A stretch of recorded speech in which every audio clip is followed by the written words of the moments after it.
C'est le concurrent du nouvel iPhone SE mais côté Android, le Pocophone F2 Pro.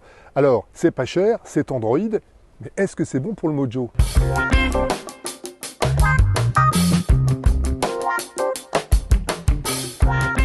Le Pocophone F2 Pro est beaucoup plus grand que le SE, plus proche en taille de l'iPhone 11 Pro Max. Il est lui aussi doté de 3 optiques, fonctionnelles uniquement dans son application caméra native. Un grand angle classique sur un capteur 64 millions de pixels avec une fonction téléobjectif bien pratique pour les interviews en plan serré. Un super grand angle et même un objectif macro pour venir filmer les détails entre 3 et 7 cm de l'objectif tant qu'ils sont bien éclairés.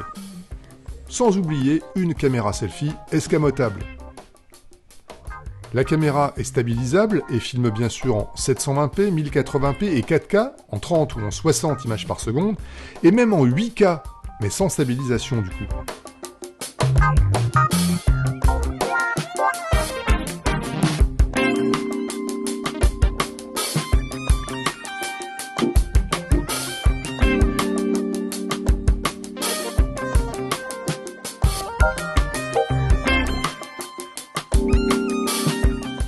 En prime, un mode portrait et un mode nuit pour les photos, et un mode pro pour tout paramétrer manuellement, ainsi que toutes sortes de filtres et d'effets kaléidoscopiques ou miroirs en photo et en vidéo.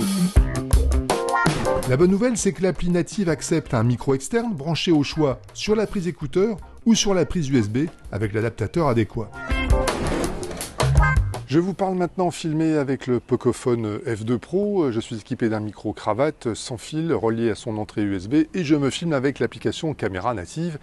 La question que vous vous posez peut-être, c'est qu'en est-il de Filmic Pro? Est-ce que Filmic Pro fonctionne sur ce smartphone?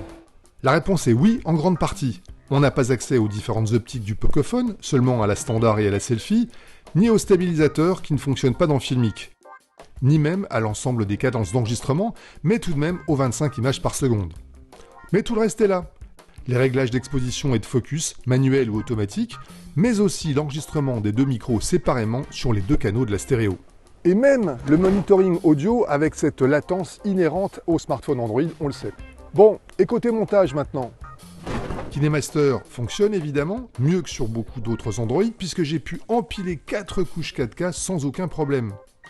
Même chose dans VN où l'application s'est juste fermée inopinément quand j'ai posé la 4e couche 4K, mais une fois relancé, tout est revenu dans l'ordre. Conclusion, pour moins de 500 €, le Pocophone F2 Pro est vraiment un smartphone bon pour le mojo, d'autant qu'il est un des 20 modèles Android capables de faire fonctionner parfaitement Adobe Premiere Rush.